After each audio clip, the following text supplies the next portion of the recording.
Bonjour à tous, ravi de vous retrouver pour cette nouvelle édition de Sénat 360. Voici les titres.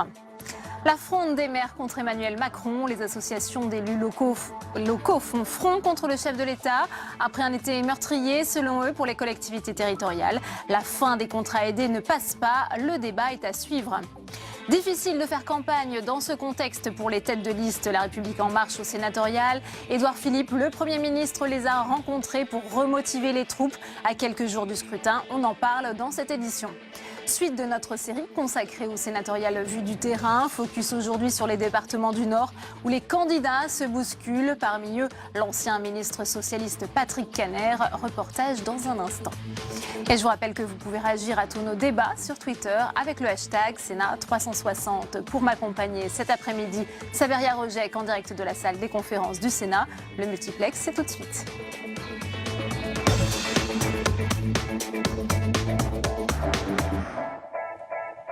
Ils ne décolèrent toujours pas. Les élus locaux sont en guerre contre le chef de l'État. Après la baisse des dotations aux collectivités territoriales, la suppression de la taxe d'habitation et la diminution du nombre des élus, la fin des contrats aidés a mis le feu aux poudres. Réunis autour de François Baroin, les associations attendent un geste fort de l'exécutif. Quentin Calmy.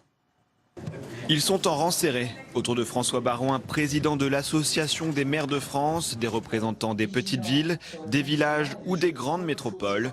Tous ont le même message, la confiance avec l'exécutif est rompue. Dès le jour même de l'ouverture de la conférence nationale des territoires, l'engagement présidentiel d'Emmanuel Macron de demander un effort de 10 milliards aux collectivités passe à 13 milliards. Je ne sais pas si vous vous rendez compte, non seulement du pourcentage, mais de l'intensité de l'effort qui est demandé. Et dès le lendemain, on nous annonce 300 millions de surgel sur les dotations. Au cœur des revendications de ce bloc communal, la sempiternelle question des dotations aux collectivités, avec aussi de nouvelles raisons pour ces élus d'être préoccupés. Ils s'inquiètent de la future suppression de la taxe d'habitation, mais surtout de la baisse du nombre d'emplois aidés. Nous voulons tout simplement faire écho à la voix de désespoir que nous entendons et qui remonte des communes de France depuis quelques jours, liée à l'annonce intempestive, brutale et au fond assez injuste, et même sur le plan budgétaire pas efficace, de la suppression de ces emplois aidés par l'État. Les collectivités sont à l'os en matière budgétaire. Ce qui se joue aujourd'hui pour ces élus, c'est la défense des services publics, en particulier dans les communes de France de plus petite taille. Toute baisse nouvelle mettrait même en péril le simple entretien des bâtiments, de la voirie qui sont les nôtres. Donc aujourd'hui, nous disons assez. Selon ces représentants des maires de France, ce sont 40 ans de décentralisation qui sont aujourd'hui remis en cause. Des édiles qui attendent rapidement des signes de la part de l'exécutif. Et autre motif de mécontentement en cette rentrée, décidément compliquée pour Emmanuel Macron, c'est la réforme du Code du travail. La mobilisation s'organise. Jusque-là divisée, les syndicats et la France insoumise de Jean-Luc Mélenchon se sont rapprochés. Géraldine Bavoilot. Elle était restée silencieuse depuis l'élection d'Emmanuel Macron. Et lorsqu'elle choisit de s'exprimer à nouveau, Martine Aubry critique sévèrement la réforme du Code du travail. Je crois qu'Emmanuel Macron n'a pas compris, mais on l'avait déjà vu précédemment, n'a pas compris que le droit du travail, c'est une protection des salariés dans un déséquilibre absolu dans l'entreprise. Ce sont des vieilles recettes. Croire que c'est en précarisant les salariés, en les licenciant plus facilement, en contournant les syndicats, en accroissant le pouvoir unilatéral du chef d'entreprise qu'on rendra les entreprises plus compétitives, c'est vraiment une vision du passé. Alors que le PS a une position floue sur les mobilisations à venir, contre les ordonnances de la loi travail, la maire de Lille n'exclut pas d'y participer. Justement, cet après-midi, le leader des Insoumis et le numéro 1 de la CGT se sont rencontrés. Ils ont discuté des 2 mobilisations prévues pour le mois de septembre, celle du 12 à l'appel de la CGT et Sud et celle du 23 à l'initiative de la France Insoumise. Alors est-ce le début d'une alliance ou d'une concurrence entre les deux hommes ? Ce qui inquiète les syndicats, c'est que Jean-Luc Mélenchon puisse apparaître comme le premier visage de l'opposition, tandis que Philippe Martinez dit défendre des objectifs différents qui sont syndicaux et non politiques. Et premier invité de notre multiplex, le sénateur Les Républicains des Hauts-de-Seine, Roger Karoutchi. Il est à vos côtés, Saveria Rojek. Bonjour Roger Karoutchi. Alors avant de parler bien sûr de votre rapport, une réaction à l'actualité et à cette rencontre entre Jean-Luc Mélenchon et Jean-Claude Martinez. Vous avez l'impression finalement que la contestation autour de la loi travail s'organise et qu'elle peut finalement prendre ? Je ne pense pas qu'il y aura de grands mouvements comme on en a eu sur la loi El Khomri à l'époque. Je pense que ce sera un peu plus marginal. Maintenant, attendons, parce que comme toujours, on ne sait pas comment ça s'enclenche. Et puis, s'il y a un mouvement, mais je le sens pas trop. Je Ça sens arrive pas bien trop que, tard. c'est-à-dire la loi d'habilitation est votée, les ordonnances sont connues. C'est un peu tard par rapport au débat, oui, c'est sûr. Roger Karoutchi, nous sommes à 3 semaines des élections sénatoriales. Vous êtes, vous, en pleine campagne. Qu'est-ce que vous sentez sur le terrain? On a vu tout à l'heure dans le sujet François Baroin, l'AMF, la colère des élus locaux. Est-ce que cette colère va se ressentir dans le scrutin? Oui, bien sûr. C'est-à-dire que tous les rêves de conquête électorale d'En Marche sont entravés. Je ne dis pas qu'ils sont définitivement morts, mais c'est vrai que par rapport à l'élan qu'imaginait avoir En Marche à la fin du mois de juin, début du mois de septembre, c'est plus compliqué. Baisse des dotations, réforme de la taxe d'habitation, contrats aidés, péréquation. Tout est fait pour que l'alerte rouge dénoncée effectivement par François Baroin soit une réalité. Et beaucoup d'élus locaux qui étaient peut-être un peu intéressés, tentés par Macron, etc., se disent il n'y a pas ce qu'il faut, donc c'est non. Quelle est la place de votre groupe, de la droite, des Républicains, dans la recomposition politique actuelle, et en particulier au Sénat? Les Républicains resteront dans l'opposition? On parle d'un groupe, les constructifs, au Sénat. Écoutez, jusqu'ici, et malgré les divisions du passé, y compris sur le parti à l'extérieur, rappelez-vous du conflit Copé-Fillon, etc., ici, le groupe est toujours resté uni. Moi, je souhaite qu'il reste uni, parce que si nous voulons être aux alentours de 150 sénateurs, le groupe le plus influent et le premier groupe, et celui qui marque de son empreinte les débats dans l'hémicycle, il faut rester unis. Donc voilà. vous ne croyez pas à une scission aujourd'hui? Je ne pense pas. Sincèrement, je ne pense pas. D'abord parce que je ne crois pas qu'il y ait beaucoup de sénateurs décidés à quitter le groupe pour devenir constructifs. Et ensuite parce que ceux qui sont réticents ou qui souhaitent avoir une attitude plus positive par rapport au gouvernement peuvent parfaitement le faire en restant à l'intérieur du groupe. Donc je ne pense pas qu'il y ait de scission dans le groupe. Non. Parlons maintenant de votre rapport sur l'enseignement du français aux migrants. Le constat que vous tirez est sévère. Vous parlez de formation alibi. C'est pas seulement une formation alibi, c'est l'un des plus grands ratés, à mon sens, de l'intégration républicaine. On n'a que ça à la bouche, intégrons, l'immigration est une chance, très bien. Alors il faut s'en donner les moyens. Or, qu'est-ce que l'on constate? Pour les 26 000 personnes qui, chaque année, doivent suivre la formation linguistique et la formation civique, le nombre d'heures est en baisse, l'heure de formation, il n'y a pas d'obligation de résultat, il n'y a pas d'examen à la fin, il y a seulement une obligation d'assiduité, on a fixé un niveau de connaissance de langue extrêmement bas, et tout ça n'est même pas assuré.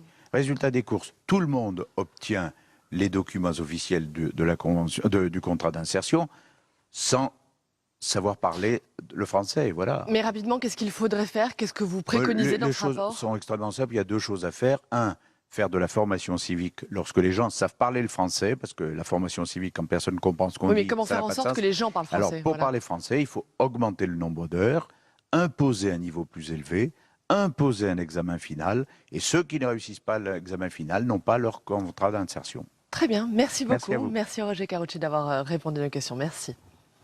Merci à vous, Saveria. Et autre polémique, celle déclenchée par Emmanuel Macron lui-même après avoir annoncé la baisse de 5 € des APL. Il se tourne à présent vers les propriétaires à qui il demande de baisser les loyers. Une annonce qui tombe mal le jour où le gouvernement dévoile son plan logement. Jordan Klein.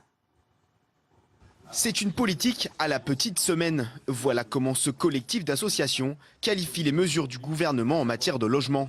La grogne s'intensifie chez les associatifs. Première décision ciblée, la baisse de 5 € des APL, effective dès le mois d'octobre. La baisse des allocations a un impact dur sur les conditions de vie des plus précaires et que ça va faire augmenter la pauvreté dans le pays. Je veux rappeler qu'il y a 4 millions de personnes qui sont aujourd'hui mal logées, qu'il y a environ 2 millions de personnes qui sont en attente d'un logement social dans le pays. Du côté du gouvernement, la ligne de défense est claire. La somme de 40 milliards d'euros par an dépensée dans le logement est trop élevée pour trop peu de résultats. Selon le président, il serait donc légitime que les propriétaires aident l'État à financer la baisse des APL. Comme on a une bonne vieille culture qui consiste à dire « Eh oh l'État, il faut payer », on se satisfait de cela. Mais il faudrait être complet dans cette phrase. Dire, oui, l'État peut payer. Mais l'État, c'est vous. L'État, c'est moi. L'État, c'est chacune et chacun d'entre nous. Et à un moment donné, quand vous prenez la décision de baisser massivement la fiscalité dans ce pays, il faut bien s'interroger sur une baisse massive de dépenses publiques. Le nouveau projet de loi sera présenté le 13 septembre prochain. Avant cela, le gouvernement rencontrera dès vendredi les différents acteurs du milieu pour échanger avec eux sur le contenu de cette réforme.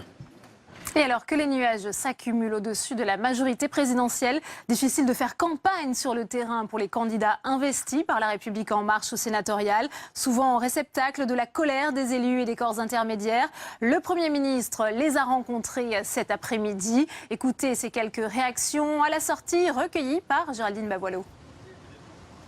On comprend bien qu'il y a aujourd'hui une opposition nationale, de droite comme de gauche, qui tend à revenir à la maison à travers des vieux principes, des vieilles méthodes, de vieux slogans qui sont de nature à effectivement inquiéter les élus locaux. Et les éléments que leur a apporté le Premier ministre à l'instant, c'est des éléments, pas de réconfort, mais de vérité, des éléments de vérité.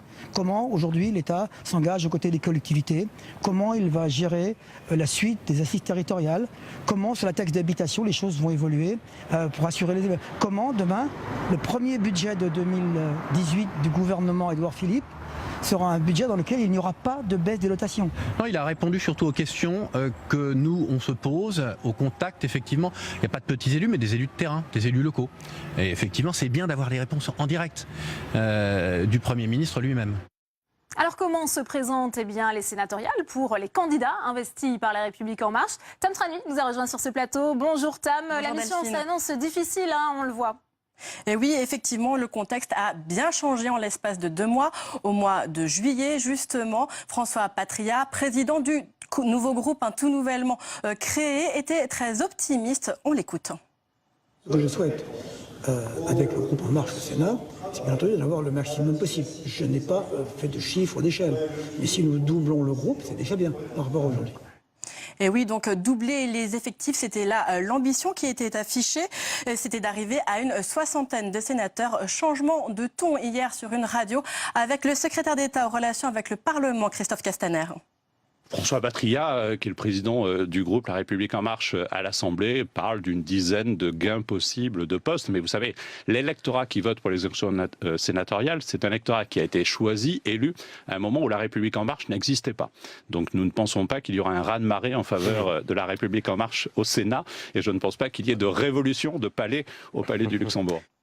Pas de révolution, dit Christophe Castaner. Pourquoi cette prudence de l'exécutif? Eh bien, il y a eu un véritable changement. Au mois de juillet, le groupe LREM espérait une bascule en sa faveur de très nombreux élus locaux non encartés et misait sur la dynamique du début du quinquennat. Regardez, d'ailleurs, ils n'étaient pas les seuls. Il y avait une étude qui est parue au mois de juillet qui prévoyait un groupe LREM avec de 74 à 79 élus. L'étude parlait d'une véritable poussée de La République En Marche. Elle voulait croire qu'il y avait un effet de l'élection présidentielle. On pouvait notamment y lire que les élus locaux sont des pragmatiques, qu'ils épousent les mouvements de l'opinion et les reclassements politiques qui en découlent. Eh bien justement, Delphine, l'opinion, elle n'est pas au beau fixe pour Emmanuel Macron qui ne cesse de dévisser depuis le mois de juillet. On va le voir sur ce sondage, cette dégringolade depuis le mois de juillet jusqu'à aujourd'hui. Il faut en plus y ajouter les annonces plus impopulaires les unes que les autres auprès des élus locaux qui se succèdent. Il y a notamment la baisse des dotations, la réduction du nombre de contrats aidés, la taxe d'habitation, encore les APL, de quoi attiser la colère des élus. D'ailleurs, les investitures n'ont pas été simples, Tam. Aujourd'hui, on l'a vu, Édouard Philippe a rencontré des têtes de liste avec des personnalités différentes. Cela relève parfois de la véritable cuisine interne. Oui, et parfois une tambouille digne de l'ancien monde, pourrait-on dire. Prenez exemple dans le Nord. L'ex-socialiste Delphine Bataille, membre du groupe LREM, elle est soutenue par le président du groupe François Patriat.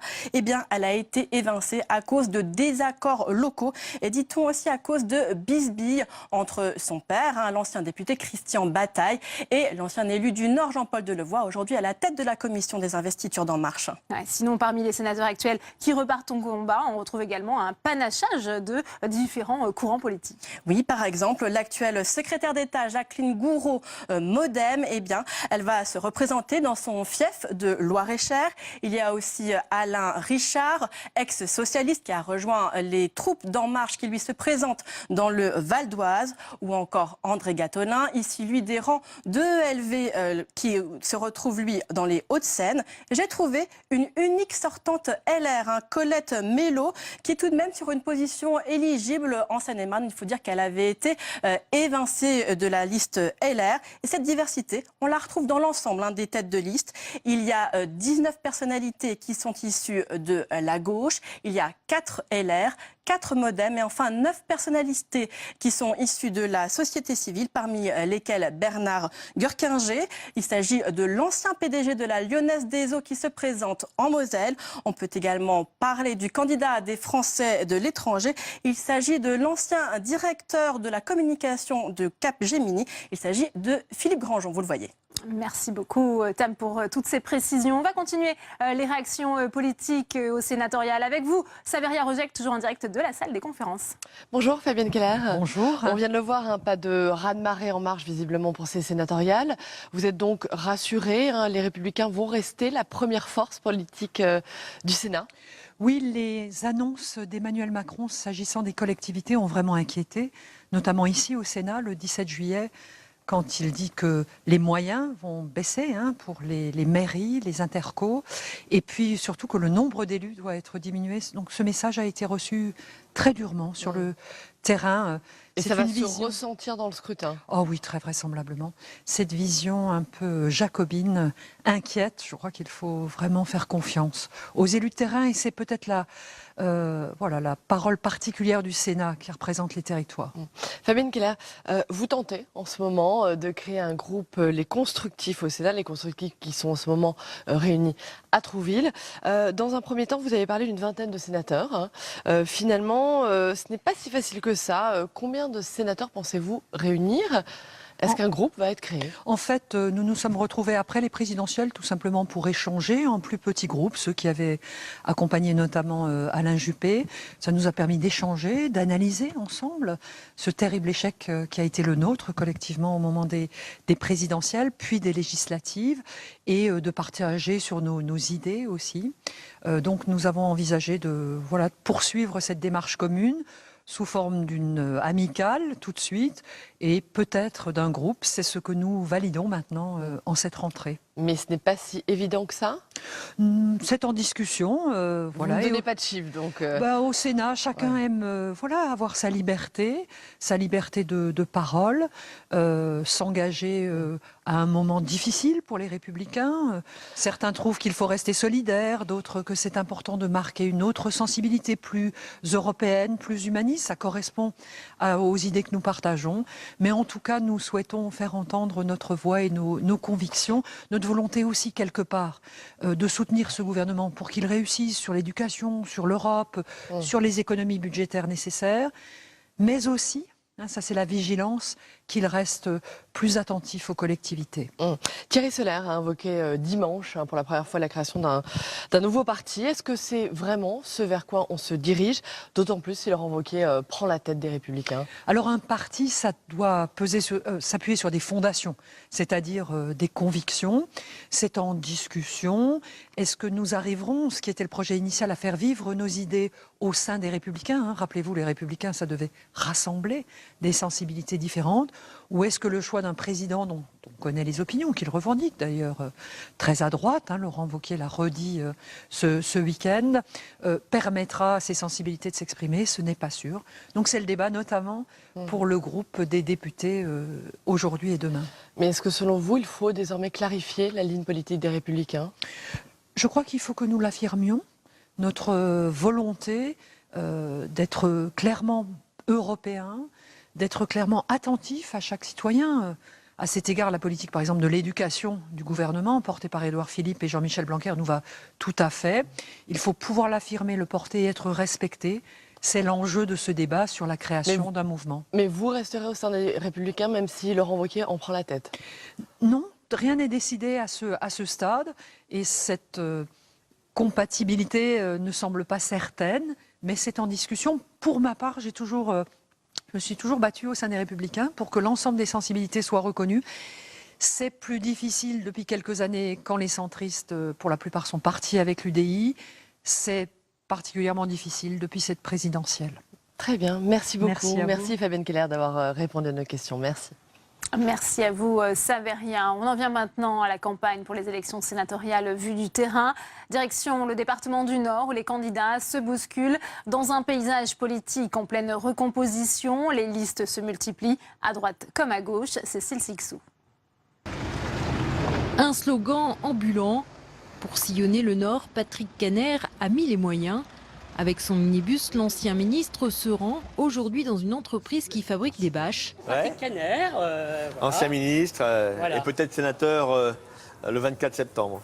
Le candidat investi par le PS espère gagner 3 des 11 sièges du département, moins qu'en 2011 où les socialistes avaient remporté 5 sièges. Dans le Nord, nous avons perdu des grandes villes, Roubaix, Tourcoing, Hasbrook, Bailleul. Donc nous savons que nous aurons moins de sénateurs. Moi, j'essaie de remotiver les élus, les grands électeurs, proches de notre sensibilité. Les municipales de 2014, puis les départementales et les régionales en 2015 ont modifié le corps électoral. De gauche, les grands électeurs sont désormais majoritairement à droite. Un changement dont espère profiter Marc-Philippe Daubresse, le candidat investi par les Républicains. On a encore jusqu'à la fin de la semaine pour... si vous avez une idée géniale, on la prend. Ce jour-là, l'ancien député finalise les derniers détails avec ses colistiers. L'objectif pour lui, obtenir 3 sièges. Ici, dans ce département, nous avons gagné la région contre la gauche, nous avons gagné le département contre la gauche, nous avons gagné les principales grandes villes et moyennes villes contre la gauche. Donc je pense qu'on a la possibilité de faire un beau score. Maintenant, on n'a pas réussi. J'ai proposé l'union qui n'a pas pu se faire pour des raisons essentiellement de personnes. On va donc avoir 5 listes. La droite en ordre dispersé. Face à lui, une liste dissidente LR menée par Jean-Pierre Bataille, mais aussi celle de la sénatrice UDI sortante, Valérie Létard. Et merci, monsieur le maire, de nous accueillir. Elle aussi compte sur le renouvellement des grands électeurs et sur son expérience pour attirer sur sa liste. Je suis la seule élue sortante ici. Nous avons travaillé depuis longtemps à composer une liste avec des nouveaux, des élus qui étaient présents mais qui ne s'y représentent plus. Moi-même qui continue en fait l'aventure et qui porte toujours cette même philosophie. Nous voulons, sur chaque texte, sur chaque mesure qui sera proposée, être la voix des territoires, pouvoir proposer des amendements et surtout demander bien évidemment au gouvernement qu'il prenne quand même le temps, même s'il est urgent de réformer, le temps du débat, le temps de l'échange et de la concertation avec ceux qui représentent nos élus. Tout juste investi, le candidat de La République En Marche, Frédéric Marchand, est très sollicité. J'ai Brigitte Izzo là tout à l'heure qui m'a envoyé un petit message, Catherine Hausson. Donc le tout, ça va être de bien s'organiser avec les uns et avec les autres, quoi. Pourtant, il a peu de chance, desservi arithmétiquement par le corps électoral, mais aussi par les mesures très impopulaires annoncées par Emmanuel Macron, comme la fin des contrats aidés ou encore la suppression de la taxe d'habitation. Une campagne est toujours par essence compliquée et donc on verra le 24 septembre au soir ce qui se passe en matière de résultats. Moi, ce qui m'importe dans tout ça, et c'est le sens de mon engagement, c'est de me dire comment je peux être utile aux élus des collectivités du département du Nord et comment je peux être utile aux nordistes sur les thématiques qui les impactent aujourd'hui. La sénatrice sortante, Delphine Bataille, qui a rejoint le groupe En Marche, briguait elle aussi l'investiture. Bonjour monsieur le maire. Ça va ?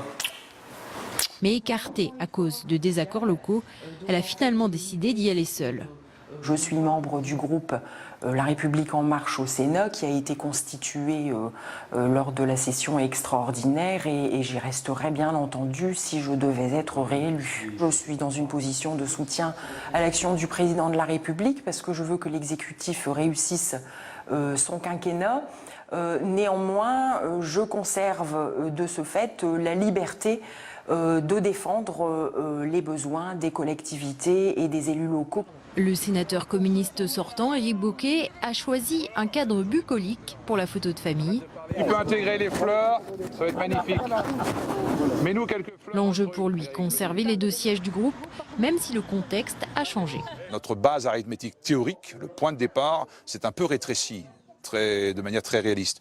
Mais pour autant, on dépasse cette logique strictement arithmétique pour avoir une démarche très politique, mais politique avec un grand P, pas politicienne, pour aller voir les élus et dire que notre discours n'a pas changé sur les réformes territoriales, sur la baisse des dotations, sur ce qui fait les préoccupations des élus. Et nous voulons porter ce message dans le Nord comme au Palais du Luxembourg et non pas de discours.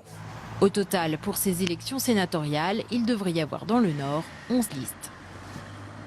Voilà, un chiffre provisoire puisqu'on attend le dépôt de toutes les listes. La fin est prévue pour vendredi 8 septembre. Cécile Sic nous a rejoint sur ce plateau. Alors bonsoir Cécile, vous revenez donc du département du Nord. De quoi vous en parlez, tous ces candidats ? Alors, ce qui m'a marqué, j'ai vu 6 candidats dans ce département du Nord. Ils m'ont tous parlé de la grogne montante des élus locaux. L'abandon de la taxe d'habitation, la baisse des dotations, les 13 milliards d'économies sur 5 ans et récemment l'annonce de la suppression des emplois aidés. Tout ça, ça ne passe pas. Sur les emplois aidés notamment, c'est un peu la goutte d'eau qui fait le déborder le vase. Les maires ont appris ça à leur retour de vacances et beaucoup n'ont pas pu se préparer pour la rentrée scolaire. J'ai par exemple rencontré ce maire de la commune de Bermerin qui avait des emplois aidés pour l'accueil des enfants à l'école et qui n'ont pas été renouvelés et qui du coup ne savait pas comment il allait faire pour la rentrée et pour assurer l'accueil et les activités extrascolaires pendant toute l'année. Du coup, dans le Nord, vous le dites Cécile, dans ce reportage, le candidat investi par La République En Marche a peu de chance ?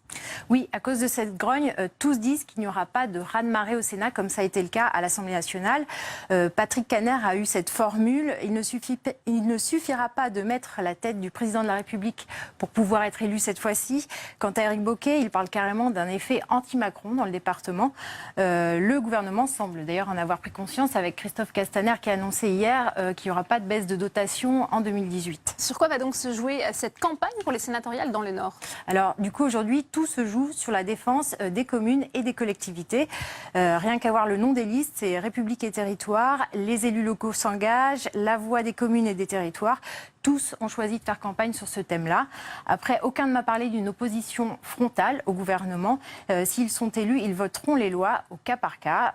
Exemple, Marc-Philippe Daubresse, le candidat LR, qui m'a dit que s'il était élu, il votera pour une réforme du Code du travail ou pour l'état d'urgence. Voilà. Merci beaucoup Cécile. Et justement, on va prolonger cette discussion autour de cette grogne des élus avec mes invités dans mon premier débat.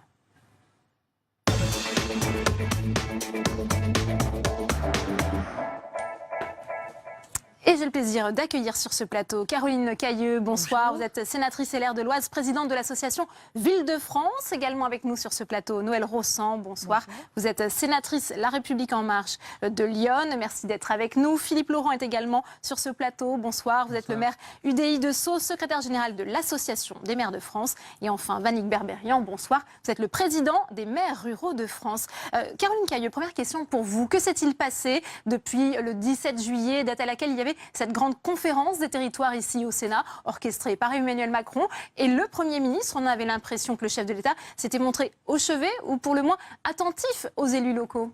Bien, écoutez, c'est vrai que pendant cette conférence des territoires qui nous a intéressés, qui correspondait à une attente des élus, on nous a parlé de confiance, on nous a parlé de transparence, de concertation, et puis, j'allais dire, en même temps, pour faire une plaisanterie, dès le début du mois de juillet, j'ai été sollicitée par des collègues maires à qui on refusait les emplois aidés. On nous a annoncé un surgel de 300 millions.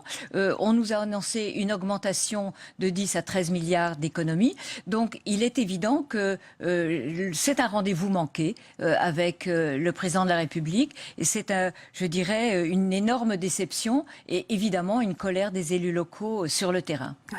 Noëlle Rossan, vous qui êtes un soutien du chef de l'État, vous entendez cette colère, notamment des interrogations autour d'une méthode jugée trop brutale dans les annonces ? Oui, je vais vous dire que je peux comprendre cette grogne des élus, mais néanmoins, je pense que nous devons réformer ce pays en grande profondeur. Et quand on parle par exemple des emplois aidés, tous ne seront pas supprimés, puisque de toute façon, il y a quand même des voies qui sont réservées, notamment par exemple pour les enfants, l'accompagnement des enfants handicapés, pour l'outre-mer et aussi pour tout ce qui peut être social en urgence. Donc tout n'est pas supprimé. Il faut aussi remettre, je pense, les choses un peu en place. Et puis, je pense qu'il faudrait revoir la formation parce qu'on a des emplois aidés qui ont été un petit peu la source, comme ça, oui, c'était très facile, on pouvait prendre des emplois, et puis... Mais après, l'emploi aidé, c'était aussi, au départ, pour pérenniser cet emploi. Or, aujourd'hui, on se rend compte que c'est pas souvent le cas qu'on arrive à dire, allez, l'emploi aidé, on l'a eu, et ensuite, ça continue avec un embauche. Alors, il y a cette fin annoncée de certains contrats aidés qui a un peu mis le feu aux poudres, mais il y a un climat global, Philippe Laurent, ça a été rappelé par Caroline Cayeux, de baisse des dotations. Ce n'est pas nouveau, cette grogne des élus, cette fronde des maires contre les coupes budgétaires. Est-ce que cela correspond réellement à la réalité des finances locales, j'ai envie de vous demander? Écoutez, ce qui nous inquiète au premier chef, bien sûr, il y a tous ces éléments concrets qui sont venus, j'allais dire, nous pourrir un peu l'été pendant ces derniers mois. Mais peut-être même plus profondément, notre inquiétude, c'est est-ce que le pouvoir central, aujourd'hui, comprend véritablement ce que nous faisons sur le terrain avec nos élus, avec les élus municipaux, 500 000 élus municipaux, avec nos agents communaux, ce que nous faisons au quotidien pour faire que ce pays fonctionne. Parce que si les collectivités territoriales arrêtent, le pays ne fonctionnera plus. Donc on a cette inquiétude un peu presque existentielle. Et c'est vrai que nous avons ressenti comme une douche froide, même si dans le passé, dans d'autres, sous le quinquennat précédent, il y a eu des coupes budgétaires, etc., contre lesquelles nous sommes élevés. Mais là, ça va un peu plus loin. Là, c'est vraiment quantité négligeable. Les collectivités locales, quantité négligeable. Malgré l'espoir qui avait été mis par l'ensemble des élus sur cette conférence des territoires qu'on appelait de nos voeux, avec un discours déjà qui... Le jour même, on est passé de 10 milliards à 13 milliards d'économies demandées. Donc déjà, on était un peu... Puis après, ça a continué. Donc là, il y a vraiment un besoin de reconstruire un climat de confiance qui a été malheureusement détruit. C'est vraiment une très très grande maladresse, à tout le moins, si c'est pas pire. Mais en tout cas, c'est une très grande maladresse. Vannick Berberian, les communes rurales sont les plus touchées par cette succession d'annonces défavorables aux collectivités? Je ne pense pas qu'il faille faire un pronostic sur qui est plus ou moins touché. Tout le monde est touché. Je crois qu'il a été question de la méthode. Et la justification, c'est la nécessité de réformer le pays. Je crois que tout le monde est d'accord pour que les réformes se fassent. La question, c'est quelle réforme? Et la question, c'est aussi, est-ce qu'on peut compter sur l'investissement des élus locaux ou non? Aujourd'hui, on n'a pas l'impression que les élus locaux soient reconnus en tant que tels. Des engagements avaient été pris qui n'ont pas été tenus, ça a été rappelé tout à l'heure, 3 jours après. Donc la question de la confiance et de la crédibilité en la parole de l'État, aujourd'hui, elle est vraiment très très mise à mal. Pour ce qui concerne les territoires ruraux, c'est vrai qu'on a eu souvent recours à des emplois aidés parce qu'on a des publics fragiles. Partout, il y a des publics fragiles, mais en milieu rural particulièrement, et que c'est une possibilité pour eux d'avoir une activité et de s'intégrer donc dans le contexte général de la commune. Et je ne peux pas simplement me satisfaire du fait qu'on va conserver des emplois aidés pour les enfants handicapés ou pour l'accompagnement, etc., etc. Tout ça, c'est normal. Et sincèrement, on ne peut pas se réjouir de quelque chose qui est normal. Donc, sur la méthode, décider comme ça de manière brutale la fin ou la diminution des emplois aidés sans qu'il y ait eu une réflexion et un bilan sur ces emplois aidés, sans qu'il n'ait été proposé quelque chose en alternative, c'est quand même tout à fait discutable. Caroline Cayeux, il y a quand même un besoin de réforme du pays. Est-ce que les collectivités territoriales doivent participer à ce redressement des finances publiques, à ces réformes voulues par le chef de l'État? Écoutez, pendant le quinquennat précédent, nous avons participé au-delà de nos moyens.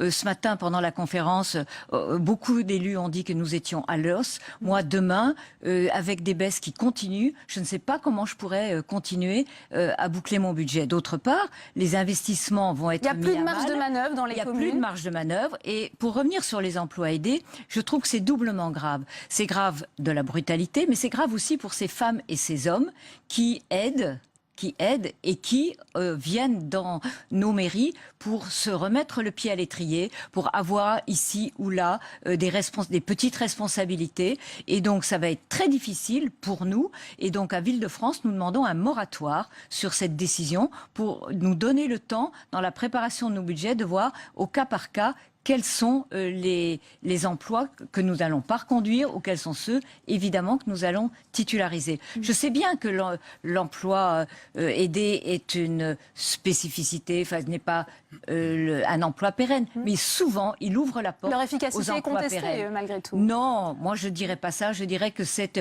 le pied mis à l'étrier pour beaucoup de gens qui sont loin de l'emploi. Et puis, les associations, demain, fonctionnent toutes avec 1, 2 ou 3 emplois aidés. Donc ces associations, elles participent à la vie de la collectivité et je pense qu'elles sont aujourd'hui en train d'être particulièrement inquiètes. Noël Rossan, ce moratoire, ça sera un geste d'apaisement de la part du gouvernement peut-être ?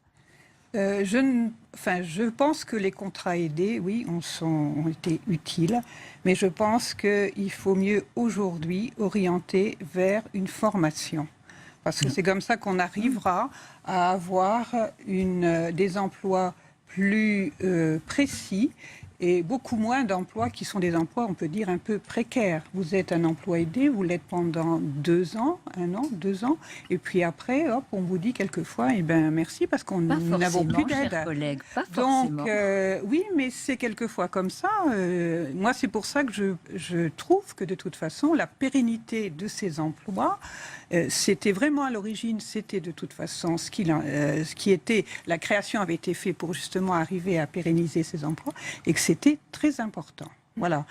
Concernant les associations, je sais qu'il y a beaucoup d'associations qui ont des emplois aidés. Toutes. Maintenant, est-ce que les associations ont aussi pris des emplois aidés parce que c'était, on va dire, relativement, on arrivait à monter des dossiers et puis on savait que de toute façon, derrière, c'est certain que ça rendait service à des personnes qui n'avaient pas de travail et comme vous avez dit, on pouvait mettre le pied à l'étrier. Ça, je suis tout à fait d'accord avec vous.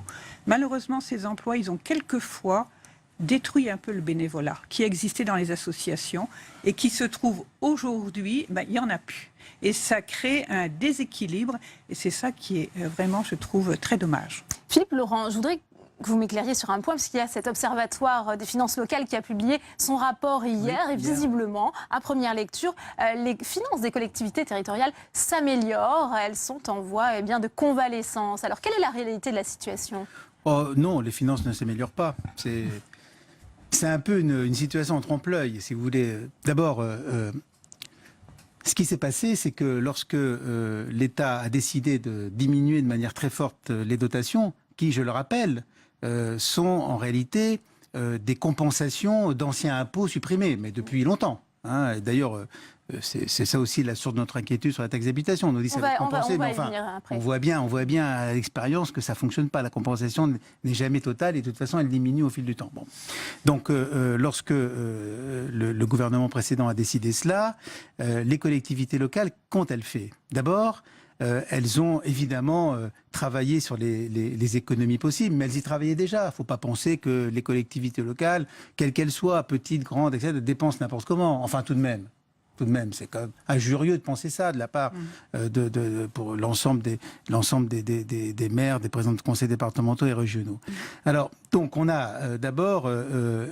Justement, il y a une bonne gestion, une gestion rigoureuse. Oui, elles arrivent même à économiser. Le taux d'épargne net s'élève en 8,2% en 2016. Oui, d'accord. C'est un autre enseignement du rapport. Sauf que, comme vous l'avez vu, nous avons été contraints de diminuer de manière importante l'investissement. L'investissement public, local, est passé de 50 milliards à 40 milliards en gros sur les 3 ans. Au total, c'est 23 milliards de moins d'investissement qu'on a pu faire qu'on n'a pas pu faire justement pendant ces trois années. Ça, c'est très dangereux pour le pays. Pas pour nous, les maires, c'est pas ça. C'est pour le pays, pour le territoire et pour les habitants demain. Ça veut dire que les infrastructures sont moins bien entretenues, que nous en créons moins. Ça veut dire que le pays ne prépare pas son avenir. Parce que c'est ça que nous faisons. Il n'y a pas uniquement des dépenses de fonctionnement, il y a aussi ces dépenses d'investissement. Donc, je crois qu'on ne comprend pas, au plus haut niveau, ce que nous faisons sur le terrain tous les jours, dans nos communes, nos intercommunalités, les départements. On ne comprend pas. C'est ça qui nous inquiète beaucoup. Et aujourd'hui, si la situation, nous avons pu maintenir la situation, c'est au prix d'une baisse de l'investissement. On a maintenu à peu près le niveau de service rendu. On a augmenté la pression fiscale. On l'a augmenté parce que nous avons eu cette responsabilité de le faire, ce qui n'est pas toujours le cas de l'État. Et nous avons aussi augmenté, ici ou là, pas forcément partout, mais les tarifs. L'augmentation des tarifs, c'est 500 millions de plus par an qui sont payés en réalité pour la plupart par les familles. Que nous avons dû faire pour maintenir le niveau de service. Donc, aller dire, bon, pour finir, les collectivités s'en sont sorties, donc on peut continuer, non, ça, c'est pas responsable. On a eu assisté à un transfert d'impopularité dans cette affaire. Ça, c'était le mandat précédent. J'ai bien peur que ce mandat-ci, ce soit encore pire. Vannick Berberian, cette conséquence sur les investissements qui deviennent de moins en moins fréquents, ça aussi dans les communes rurales, vous le ressentez? Bien sûr, avec cette difficulté qui est qu'en matière de dotation, comme vous le savez, les habitants des territoires ruraux comptent pour la moitié par rapport à un habitant des zones urbaines. Donc cette injustice, sincèrement, nous ne la comprenons pas. Nous le refusons. On ne peut pas imaginer que dans le territoire de la République, il y ait des citoyens qui ne soient pas considérés de la même manière en matière de dotation globale de fonctionnement. Et puis, on est tous imprégnés par ce discours qui dit, sans doute à juste titre, qu'il faut faire des économies et que si on peut, du côté des collectivités, faire des efforts, c'est une bonne chose. Il faut rappeler que les collectivités territoriales, elles sont là, pas pour elles, mais pour rendre un service à la population. Donc les premiers qui sont pénalisés par ces baisses de dotation, ce sont les habitants. Ce ne sont pas tant les élus que ça, ce sont les habitants. Donc peut-être qu'il faut revoir le statut, la fonction, le rôle de ces collectivités et qu'on arrête de les assommer en permanence. Parce que c'est un petit peu de ça dont il s'agit. Aujourd'hui, les élus sont très largement... Une nouvelle réforme territoriale qui redéfinisse les moyens, les missions des collectivités territoriales, selon vous ? La réforme territoriale, sincèrement, les dernières que nous avons vécues ont été plutôt traumatisantes. Mais pour une raison simple, c'est qu'elles ne font que renforcer la dimension métropolitaine de l'aménagement du territoire. Et ça, c'est un choix que nous ne partageons pas. Donc il faut arrêter de concentrer et plutôt travailler sur un équilibre du territoire. Caroline Caillot, aujourd'hui, est-ce que vous estimez que l'autonomie financière, la libre administration des communes est menacée ? Mais c'est tout le sujet. C'est tout le sujet. À partir du moment où on nous menace de supprimer la taxe d'habitation, ou en tout cas de la réduire à 20% de Français qui la paieraient, parce que c'est un impôt injuste. Mais alors, il est injuste pour 80%, juste pour 20%.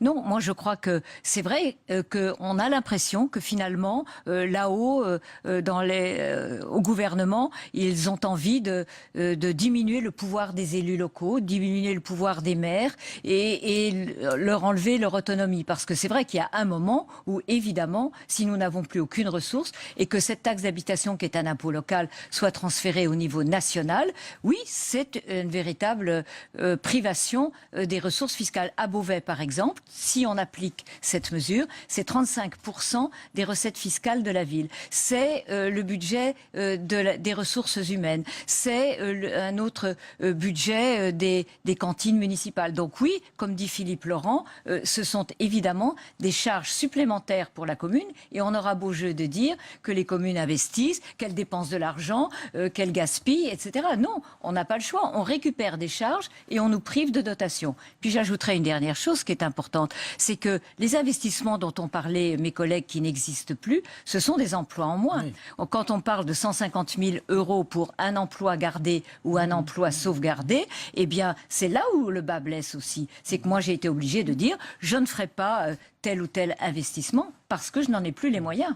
Noël Rossan, est-ce que le gouvernement est sourd à toutes ces demandes des collectivités territoriales? On sait qu'il y a ces échéances des élections sénatoriales. Ça s'annonce compliqué pour La République En Marche au Sénat en raison de ce contexte. Mais écoutez, on verra le soir des élections. Voilà, c'est tout ce que je peux vous dire. Non, je pense que le gouvernement et le président de la République entendent bien de toute façon cette grogne. Mais il est certain, c'est que nous devons tous participer à cette reconstruction de ce pays. Et il est certain que vous parliez de la taxe d'habitation, 35 000 € sur combien? Sur 3 ans? Attendez, non, j'ai parlé parce que vous avez dit, ça représente 35 de mes recettes fiscales pour la mairie de Beauvais. Oui. 35%. Sur un an, sur 2 ans, sur 3 ans. Mais chaque année. Oui, Madame, non, mais ce que je veux chaque année. dire que oui, mais enfin, on ne va pas vous enlever d'un seul coup ces 35%. Écoutez, j'attends de voir. C'est J'attends de réparti voir. sur Il y aura 3 une ans. compensation, C'est c'est ce qu'avait réparti sur annoncé 3 ans. Emmanuel Et en plus de Macron. ça, Je les ai vécues au Conseil régional. le gouvernement a bien annoncé que de toute façon, il y aurait des dégrèvements et que de toute façon, ce serait aujourd'hui. Oui, bah ça, on a Aujourd'hui, mais je suis d'accord avec vous, mais aujourd'hui, on ne sait pas, c'est peut-être ça qu'il faut leur demander, la façon dont ils vont compenser cette Et on ne demande cette pas mieux perte. que d'être associé à la réflexion Je sur pense ce que sujet. de toute façon, ce n'est pas une mesure qui tombe comme ça. C'est étalé sur 3 ans et ça dépend aussi de la catégorie à laquelle ça va s'appliquer. Voilà. Philippe Laurent, quand on parle finances locales, est-ce qu'il n'y a pas d'autres leviers sur lesquels on peut agir justement? On parle beaucoup de la péréquation entre communes pauvres, communes riches. Est-ce qu'elle est là, cette solidarité? Est-ce qu'elle ne devrait pas être accrue justement pour résoudre ces problèmes de baisse des dotations? Oui, mais de toute façon, ça va peut-être faciliter la question pour telle ou telle commune, mais les autres, si il faut raisonner de manière d'abord globale, hein, et puis ensuite on voit comment on répartit. Mais là, on parle bien de diminution globale de l'ensemble des dotations. On parle bien d'économie globale sur l'ensemble des collectivités territoriales. Après, comment on répartit l'effort, c'est une autre chose. La péréquation aujourd'hui, c'est un sujet, c'est un sujet à la fois majeur qu'on connaît depuis des années et des années. C'est un sujet sensible, on fera réagir Vannick Berberian. Mais naturellement, Vannick Berberian a raison lorsqu'il pose la question de ce rapport de 1 à 2. D'ailleurs, les associations d'élus ont demandé que d'autres systèmes soient étudiés. Il y a des débats, on a avancé, puis après on a reculé, mais bon, d'accord, on doit pouvoir avancer là-dessus. Ça, nous sommes tous d'accord. C'est pas un sujet simple, c'est pas un sujet facile. Mais la question aujourd'hui, elle n'est pas là. La question, c'est, il y a une masse globale de financement pour les collectivités territoriales, à la fois qui viennent de l'impôt local, qui viennent des dotations, etc. Si cette masse globale diminue, à un moment donné, le service public diminuera. Et je veux souligner que sur les efforts, parce qu'on nous dit qu'il faut que tout le monde fasse des efforts. Nous avons fait, nous, collectivités territoriales, beaucoup d'efforts. Je l'ai dit tout à l'heure. Et la Cour des comptes, d'ailleurs, elle-même le reconnaît. Nous avons fait plus d'efforts et nous avons baissé plus nos dépenses que l'État lui-même ne l'a fait. Alors, c'est très facile, vous comprenez, lorsque on nous dit on va supprimer la taxe d'habitation, mais c'est quand même très simple, ça, évidemment, faire des cadeaux aux gens avec l'argent des autres. C'est quand même, si le président de la République et si le chef de l'État veut baisser les impôts de l'État, il le fait, mais il ne le fait pas en prenant l'argent des autres. Alors, la taxe d'habitation, c'est l'argent des peut-être une réaction sur cette question aussi de la péréquation et de la solidarité. Ça peut être un levier justement pour aplanir toutes ces difficultés de financement. Un levier, mais je crois que la question au préalable, c'est celle de l'aménagement du territoire et de l'équilibre des territoires. C'est-à-dire que depuis 30 ans, 40 ans, on ne fait qu'on concentrer vers les pôles urbains qui sont dans une logique mortifère de supplanter celui qui est à côté. Et donc, tant qu'on est dans cette logique-là, on va avoir des difficultés. Aujourd'hui, on voit bien que les Français aspirent à autre chose. Beaucoup quittent la ville pour aller à la campagne. Et donc, la péréquation, c'est aussi ça. C'est de permettre donc aux territoires ruraux d'accueillir ces nouvelles populations et de pouvoir se développer. Donc c'est bien plus qu'une question, je dirais, mécanique de dotation et de gestion de budget. C'est une question de politique. Quelle France on veut dessiner pour demain?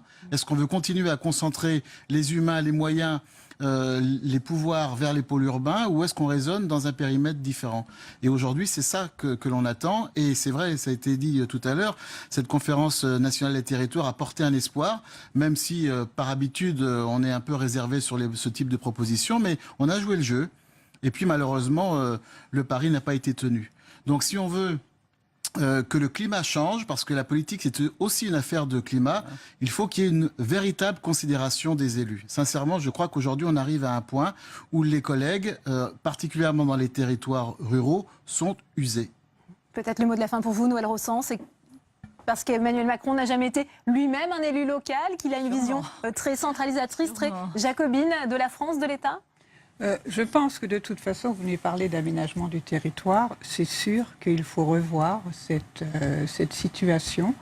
Je viens moi-même d'un territoire rural, puisque ma commune, puisque je suis toujours maire aujourd'hui, je lâcherai le 21 septembre, à un peu plus de 400 habitants. Donc je sais ce que c'est que la commune rurale et faire des efforts, s'entraider. Et il y a un mot justement que je n'ai pas beaucoup entendu ici, et c'est la mutualisation. Je pense que c'est quelque chose sur lequel on devrait regarder pour mutualiser et pouvoir partager justement que les coûts soient moins forts par une bonne mutualisation. Eh bien, ça sera l'objet d'un autre débat. Merci à vous Noël Rossan, merci Caroline Cailleux, merci Vannick Berberian, merci Philippe Laurent. Dans le reste de l'actualité sénatoriale, cette proposition de loi qui sera bientôt déposée par le centriste Hervé Maurey, le sénateur LR Louis Nègre, pour encadrer l'ouverture à la concurrence du rail français qui mettra fin au monopole de la SNCF. Explication Fabien Recker. Votée en avril 2016 au Parlement européen, l'ouverture à la concurrence sera effective en mars 2019 pour les trains régionaux, en 2021 pour les TGV. Les sénateurs veulent tenir ce calendrier au nom de l'amélioration du service. Nous avons besoin d'un service de transport qui soit un service de qualité, avec des trains qui partent à l'heure, qui arrivent à l'heure, qui sont propres et dans lequel il y a une qualité donc de service. Alors que prévoit la proposition de loi ? Pas d'open access comme le suggèrent les textes européens, mais des contreparties pour garantir l'équilibre entre les territoires.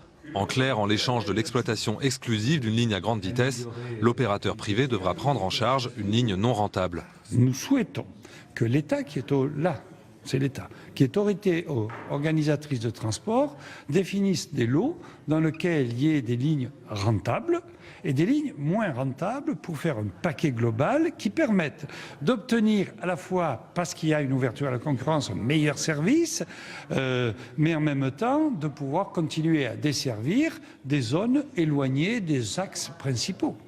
La proposition de loi prévoit la mise à disposition par la SNCF de ses données ainsi que d'une partie de son matériel roulant aux nouveaux opérateurs. Quant au volet social, les salariés de la SNCF pourraient être basculés vers le privé contre leur gré en cas de manque de volontaires au départ, mais conserveraient leur niveau de rémunération et leur garantie d'emploi. La proposition de loi sera déposée dès la reprise des travaux au Sénat après les élections sénatoriales. Jean-Vincent Placé, violemment agressé ce week-end à Paris. Le sénateur de l'Essonne et ancien secrétaire d'État a été frappé par 3 individus qui lui ont dérobé son téléphone portable, sa montre et sa carte bleue. Une agression qui pourrait le faire renoncer à se représenter aux élections sénatoriales et à arrêter la politique. On va tout de suite continuer le tour d'horizon de ces réactions politiques à l'actualité du jour avec Saveria Rojek. À vos côtés, Stéphane Getto, il a été investi par La République En Marche, tête de liste au sénatorial dans le département de Meurthe-et-Moselle.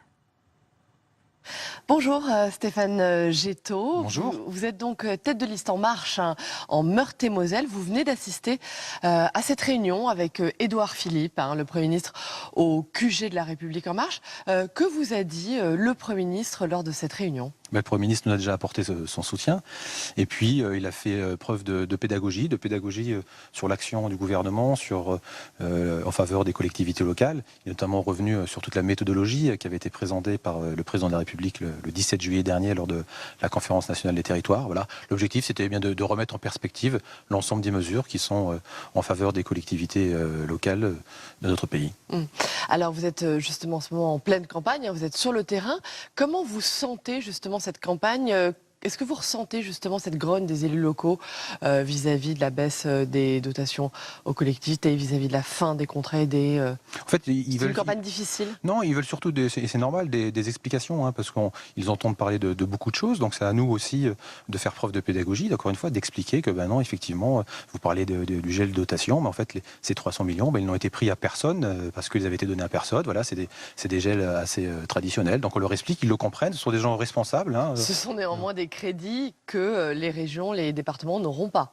Non, mais ça n'avait pas été engagé, donc ça n'a pas été, encore une fois, ça a été pris à personne. Chaque fois que je vois un élu, je lui demande est-ce que vous avez un projet de votre commune, sur votre interco, qui a été stoppé de fait de cette mesure. Ils nous disent non, donc voilà, c'est simple, ils le comprennent, c'est des choses assez faciles à expliquer. Alors, en revanche, la fin des contrats aidés, ça c'est du concret, ça sont vraiment des emplois que les communes perdent. Alors aussi, sur la philosophie, globalement, ils sont d'accord, parce qu'ils savent qu'on ne peut plus continuer comme ça, on ne peut pas subventionner de l'emploi comme ça à perte. On sait aussi qu'il y a peu d'efficacité en termes d'insertion sur ces emplois emplois aidés. Voilà, 75% dans le secteur non marchand ne permettent pas à trouver un emploi pérenne. Donc ça, ils le savent. Après, c'est vrai, il y a du cas par cas, il faut regarder. Mais je crois aussi là que des consignes ont été données au préfet pour regarder au cas par cas, pour que la rentrée, pour que ce mois de septembre se passe bien. Donc là, faire preuve de pédagogie, ne pas tomber dans le gouvernement bashing. Et puis ça fonctionne. Encore une fois, ce sont des gens responsables. Lorsqu'on explique, ils comprennent, il n'y a pas de souci. Mais revenons à cette réunion avec le Premier ministre. Édouard Philippe vous a donc donné des arguments pour répondre aux inquiétudes des Français sur le terrain? Oui, des grands électeurs. Encore une fois, c'est surtout de la mise en perspective, de la pédagogie, ne pas avoir peur d'expliquer ce que l'on fait, ne pas être spécialement que sur la défensive, mais expliquer aussi que c'est un gouvernement qui a du courage politique, qui annonce ce qu'il va faire, qui fait ce qu'il a dit. Qu'est-ce que vous répondez donc sur le terrain à la fin des contrats aidés, quand on vous interpelle là-dessus? Ce que je viens de vous dire, voilà, on ne peut plus continuer comme ça, voilà, on subventionnait des emplois qui n'avaient pas de grosse efficacité. Et surtout, ce qui intéresse les élus, y compris de petites communes, ils le savent bien, c'est surtout avoir le courage politique, tenir bon. C'est pas parce qu'on est dans une campagne qu'il fallait ne pas prendre de décision et attendre le post 24 septembre pour prendre des décisions parfois courageuses. Ça, les élus le comprennent, donc il faut y aller, il faut tenir bon. Il y a plein de choses à faire et voilà, ça, ils le comprennent bien. Alors pour ces sénatoriales, pas de raz-de-marée en marche. Christophe Castaner l'a encore rappelé hier. Le parti a bien sûr revu ses ambitions à la baisse. Combien comptez-vous gagner de sièges au Sénat? On parle maintenant d'une dizaine. Moi, je ne vais pas rentrer là-dedans. En plus, c'est pas mon rôle. Moi, ce que je sais, c'est que sur mon département... Vous êtes tête de liste en marche. Tête de liste, ouais, sur notre département, on espère bien gagner. J'espère être sénateur de la République en marche dès le 24 septembre. Je ne fais pas de calcul au niveau national. Évidemment, on n'est plus dans le même contexte qu'au mois de juin pour les législatives. Pour autant, ce qu'il faut avoir en tête aussi dans les pronostics qu'on peut faire, c'est qu'aujourd'hui, avec des candidats comme de la République en marche, il y a une nouvelle offre qui est proposée aussi aux grands électeurs. Ils n'ont plus le choix entre soit des listes de gauche, soit des listes de droite. Ils ont le choix avec une nouvelle offre, une offre de la République en marche. Et ça peut faire la différence. Très bien. Merci beaucoup. Merci à vous. d'avoir répondu en direct à nos questions. Merci. Merci à vous, Saveria. On va en venir maintenant à cette polémique déclenchée par Emmanuel Macron lui-même. Après avoir annoncé la baisse de 5 € des APL, il se tourne à présent vers les propriétaires à qui il demande de baisser les loyers le jour où le gouvernement annonce un plan pour relancer la politique de logement. Jordan Klein. C'est une politique à la petite semaine. Voilà comment ce collectif d'associations qualifie les mesures du gouvernement en matière de logement. La grogne s'intensifie chez les associatifs. Première décision ciblée, la baisse de 5 € des APL, effective dès le mois d'octobre. La baisse des allocations a un impact dur sur les conditions de vie des plus précaires et que ça va faire augmenter la pauvreté dans le pays. Je veux rappeler qu'il y a 4 millions de personnes qui sont aujourd'hui mal logées, qu'il y a environ 2 millions de personnes qui sont en attente d'un logement social dans le pays. Du côté du gouvernement, la ligne de défense est claire. La somme de 40 milliards d'euros par an dépensée dans le logement est trop élevée pour trop peu de résultats. Selon le président, il serait donc légitime que les propriétaires aident l'État à financer la baisse des APL. Comme on a une bonne vieille culture qui consiste à dire « Eh oh l'État, il faut payer », on se satisfait de cela. Mais il faudrait être complet dans cette phrase. Dire « Oui, l'État peut payer, mais l'État c'est vous, l'État c'est moi ». L'État, c'est chacune et chacun d'entre nous, et à un moment donné, quand vous prenez la décision de baisser massivement la fiscalité dans ce pays, il faut bien s'interroger sur une baisse massive de dépenses publiques. Le nouveau projet de loi sera présenté le 13 septembre prochain. Avant cela, le gouvernement rencontrera dès vendredi les différents acteurs du milieu pour échanger avec eux sur le contenu de cette réforme. Tout de suite ouvrir le second débat de Sénat 360 avec mes invités. Mickaël Nogal, bonjour. Vous êtes député La République En Marche de Haute-Garonne. Merci d'être avec nous. Manuel Domergue est également sur ce plateau. Bonsoir. Vous êtes directeur des études de la Fondation Abbé Pierre. Jean-Claude Drian, bonsoir. Vous êtes professeur à l'École d'urbanisme de Paris, spécialiste des questions de logement. Et Géraudel Volvé, bonsoir. Vous êtes délégué général de l'UNIS, c'est l'Union des syndicats de l'immobilier. Première question pour vous, Manuel Domergue, puisqu'on a vu cette polémique déclenchée cet été avec cette annonce de baisse des APL de 5 €. Hier, le chef de l'État se tourne vers les propriétaires. Aujourd'hui, vous demandez un retrait immédiat de cette baisse ? Naturellement, parce que c'est 5 € par mois qui sont pris sur des ménages à très bas revenus.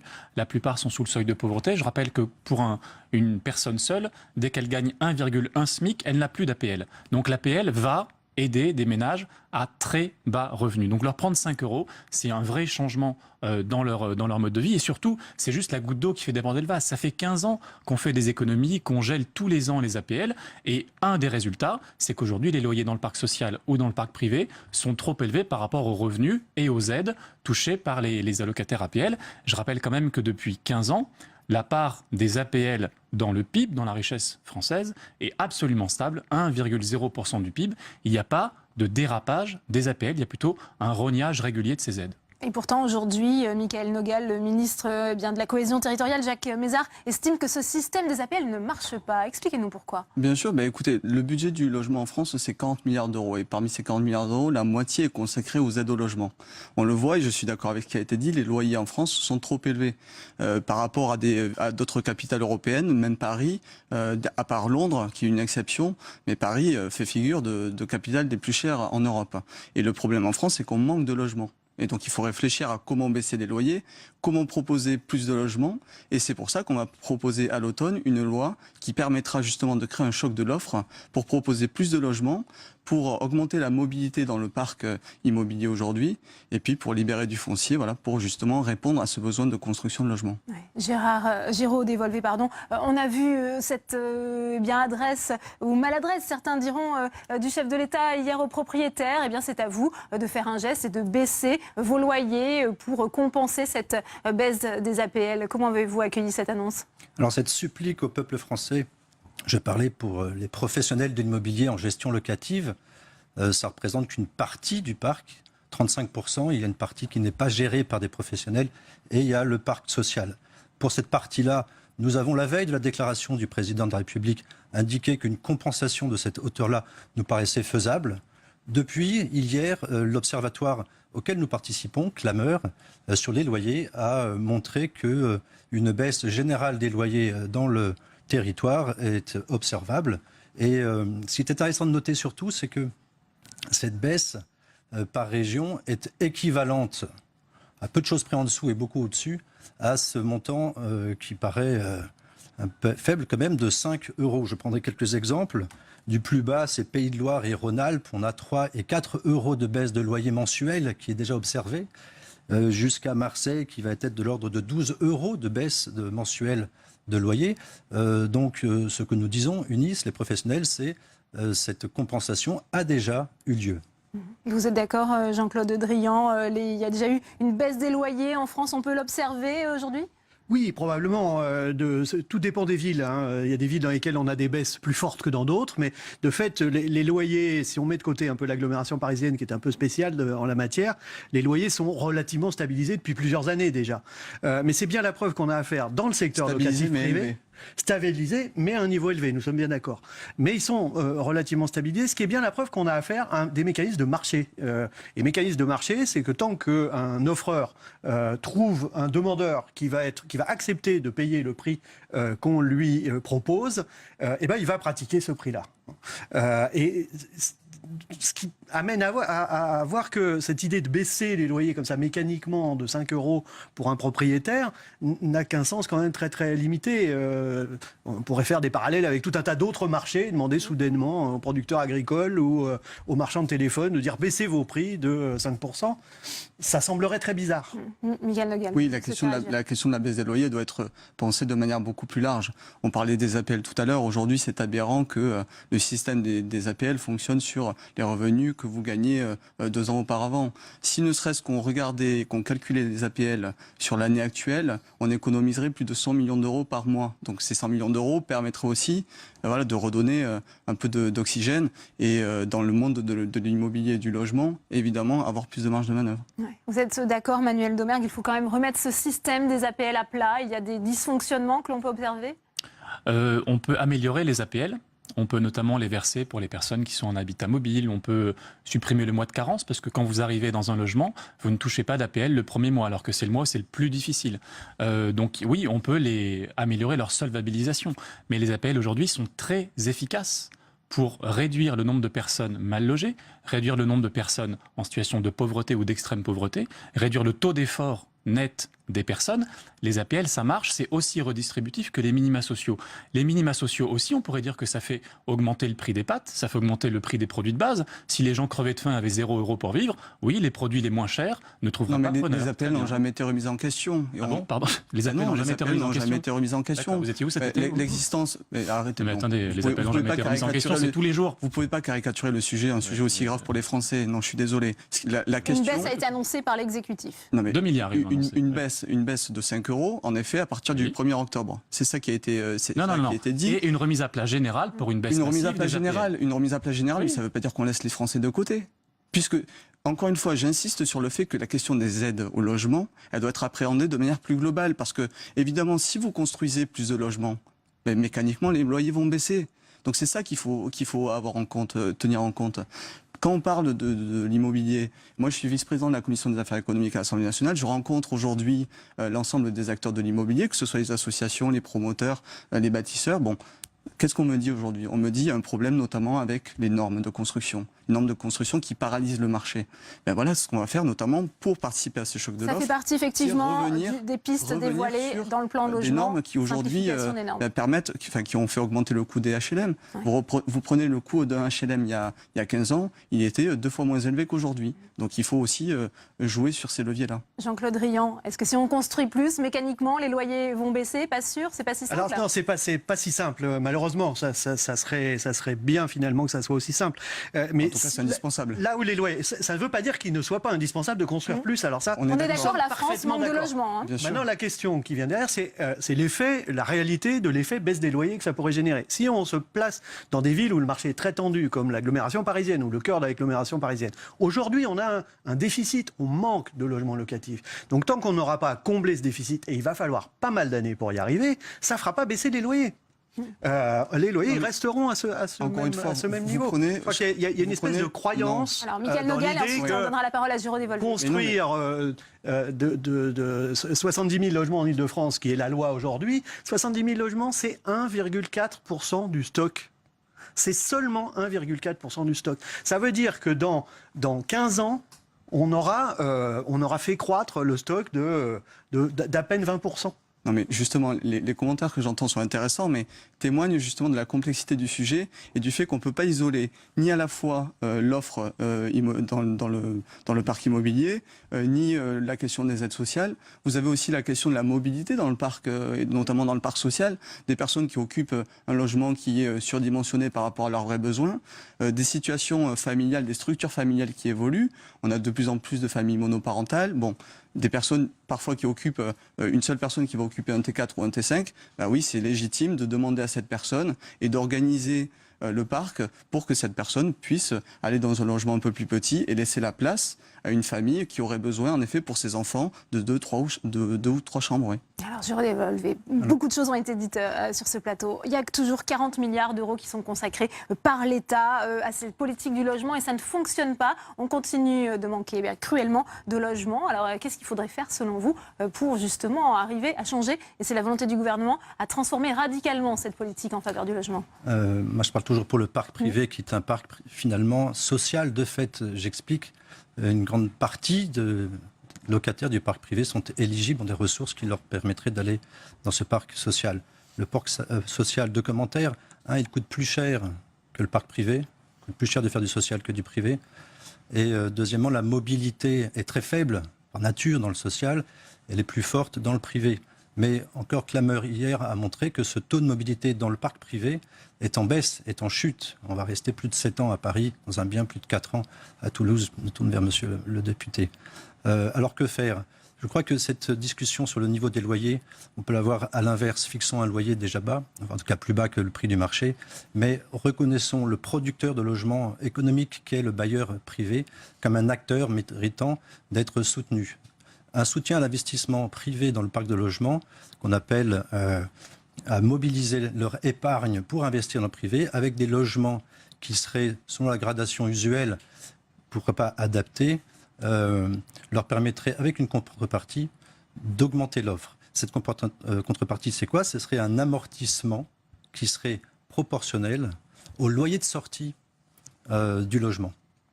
Plus le loyer de sortie est bas, plus l'avantage est élevé, et inversement. Ainsi, on ferait revenir dans le parc privé les bailleurs privés, les bailleurs institutionnels, et on adosserait à ce parc un costume taillé pour. Aujourd'hui, le parc privé n'est pas habillé.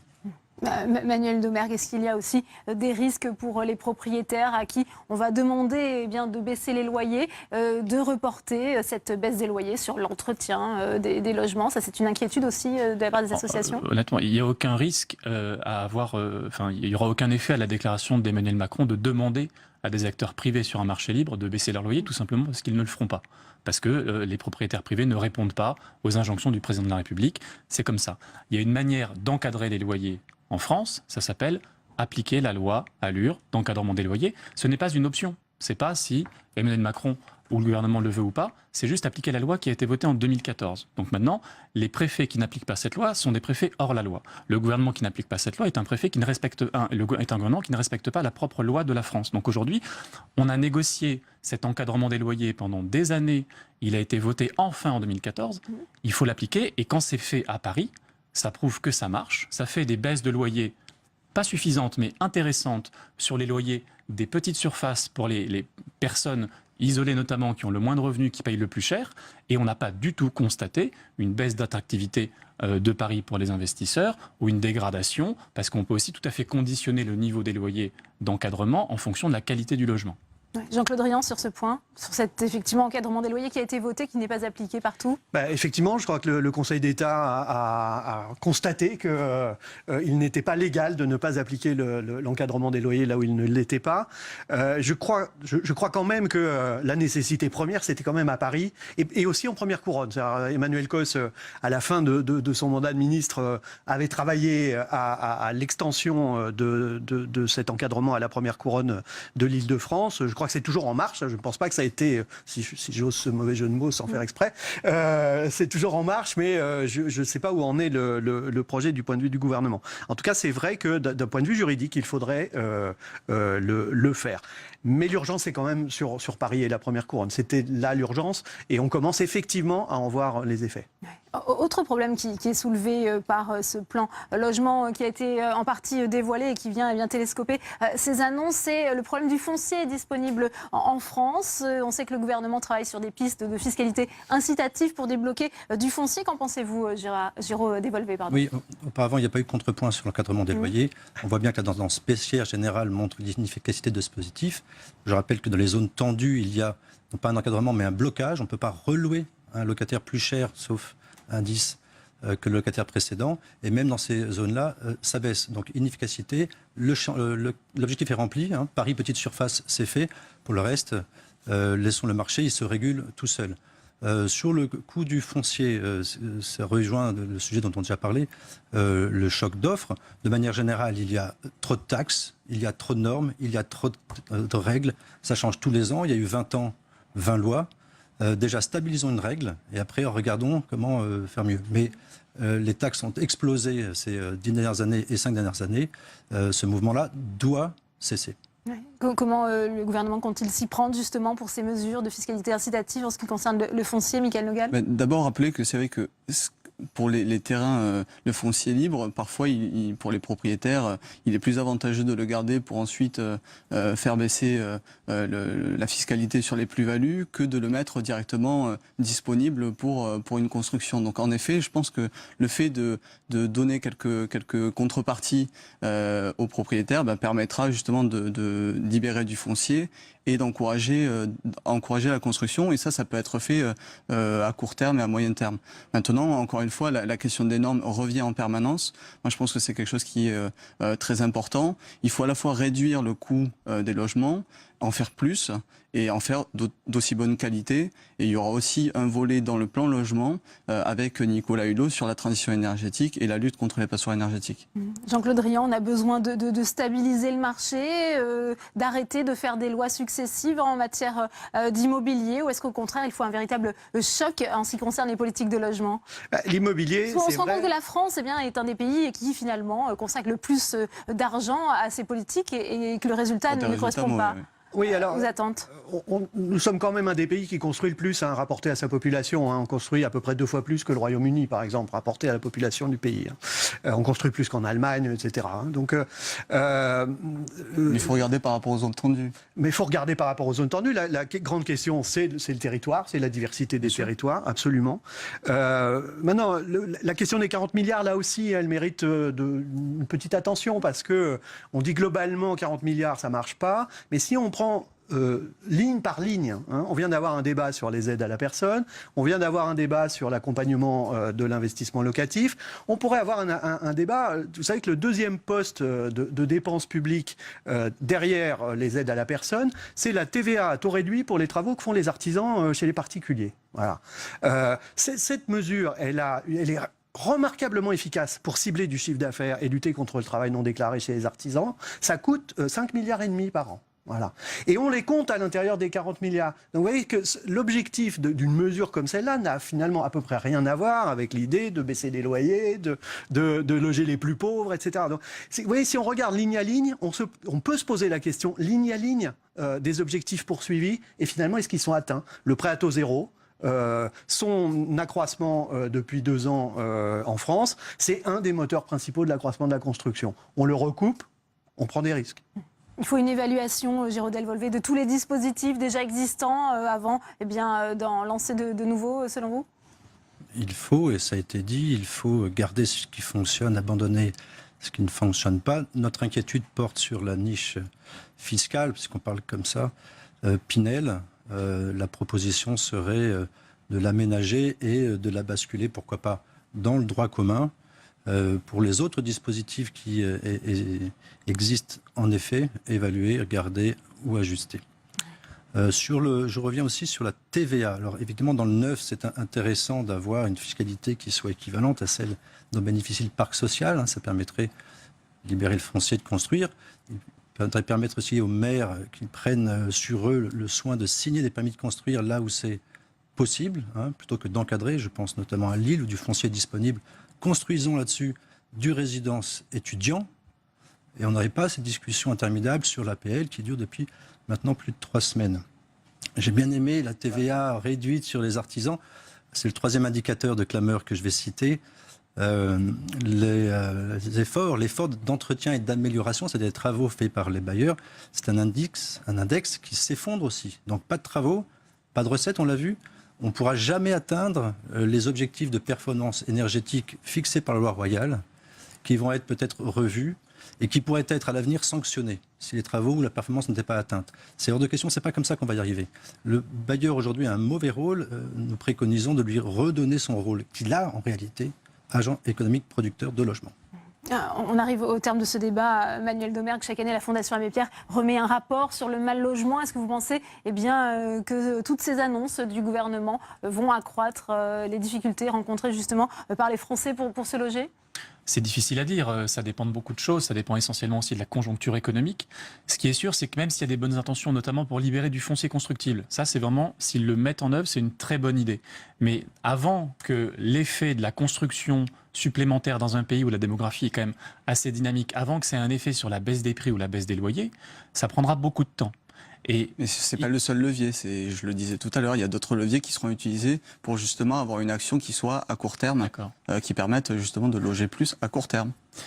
En tout cas, aujourd'hui et dans les années qui viennent, il y aura quand même un déséquilibre très fort dans le rapport de force entre ceux qui cherchent un logement et qui ont des bas revenus et ceux qui mettent en location des logements. Donc qu'est-ce qu'on fait ? Il y a des actions immédiates où là, il y a une maîtrise publique forte et pas simplement une pensée magique en disant il y aura un choc d'offres, on va demander de baisser les loyers. C'est encadrement des loyers, production de logements sociaux, très sociaux notamment. Parce que quand on dit il faut construire beaucoup, oui, très bien, construisons déjà beaucoup de logements sociaux. Et Emmanuel Macron, contrairement à son prédécesseur, n'a pas annoncé un objectif quantifié de production de logements sociaux neufs. Ça, c'est très embêtant. Aujourd'hui, il y a un effort qui a été fait depuis quelques années de hausse de la production de logements sociaux. Il faut continuer parce que là, au moins, on sait à qui ça va, à quel niveau de loyer, avec quel niveau d'aide. Et ça, il ne faut vraiment pas abandonner ce trésor-là.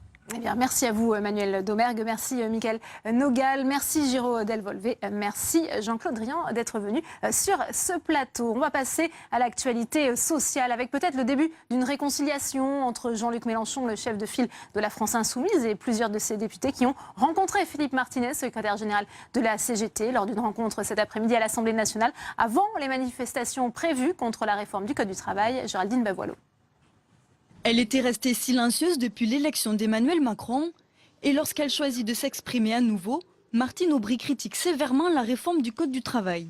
Je crois qu'Emmanuel Macron n'a pas compris, mais on l'avait déjà vu précédemment, n'a pas compris que le droit du travail, c'est une protection des salariés dans un déséquilibre absolu dans l'entreprise. Ce sont des vieilles recettes. Croire que c'est en précarisant les salariés, en les licenciant plus facilement, en contournant les syndicats, en accroissant le pouvoir unilatéral du chef d'entreprise, qu'on rendra les entreprises plus compétitives, c'est vraiment une vision du passé. Alors que le PS a une position floue sur les mobilisations à venir, contre les ordonnances de la loi travail, la maire de Lille n'exclut pas d'y participer. Justement, cet après-midi, le leader des Insoumis et le numéro 1 de la CGT se sont rencontrés. Ils ont discuté des 2 mobilisations prévues pour le mois de septembre, celle du 12 à l'appel de la CGT et Sud et celle du 23 à l'initiative de la France Insoumise. Alors, est-ce le début d'une alliance ou d'une concurrence entre les 2 hommes ? Ce qui inquiète les syndicats, c'est que Jean-Luc Mélenchon puisse apparaître comme le premier visage de l'opposition, tandis que Philippe Martinez dit défendre des objectifs différents qui sont syndicaux et non politiques. Et justement, je vous propose tout de suite d'écouter le leader de la France Insoumise qui vient tout juste de s'exprimer. C'est clair que dans le moment, la proximité d'analyse avec la CGT solidaire est la plus grande et est à son plus haut niveau, puisqu'on dit la même chose sur les mêmes sujets. Alors après, les nécessités, les formes de mobilisation nécessitent notre indépendance pour être efficace. Bon, la CGT a besoin d'être indépendante, ça nous a été réexpliqué, mais on connaît assez nos fondamentaux. Hein. Bon, pourquoi ? Parce qu'il y a des syndiqués de toute tendance, de tout parti dans le syndicat. L'objectif essentiel, c'est d'obtenir un effet de vagues roulantes, une derrière l'autre, partant à l'assaut de la muraille. Donc c'est ce qui va se passer. Et pour analyser cette rentrée sociale, Michel Noblecourt, éditorialiste au journal Le Monde, spécialiste du monde syndical et des questions sociales, est notre invité. Il répond à Tom Tranui. Le face-à-face, c'est tout de suite.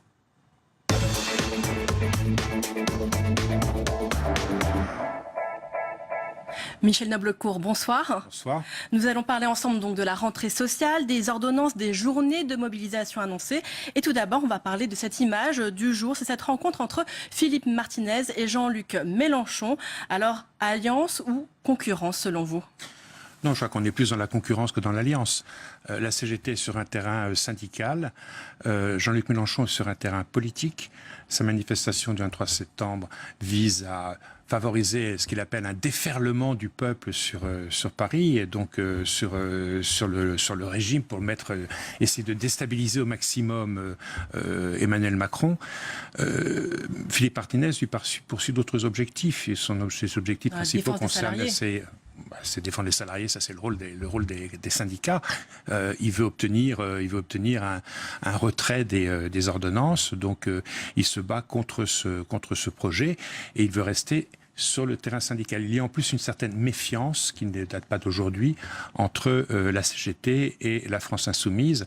Et celle-ci est souvent soupçonnée par le syndicat de vouloir un petit peu piétiner les plates-bandes syndicales, de jouer un peu le rôle d'un super syndicat. Et Philippe Martinez est dans une position plus faible par rapport à Jean-Luc Mélenchon, parce qu'il n'a pas derrière lui un front syndical large, comme ça avait été le cas sur la loi El Khomri. Et est-ce que les deux mouvements peuvent tout de même s'additionner ? On a entendu Jean-Luc Mélenchon à l'instant qui parle de 2 vagues roulantes qui pourraient s'additionner l'une à l'autre.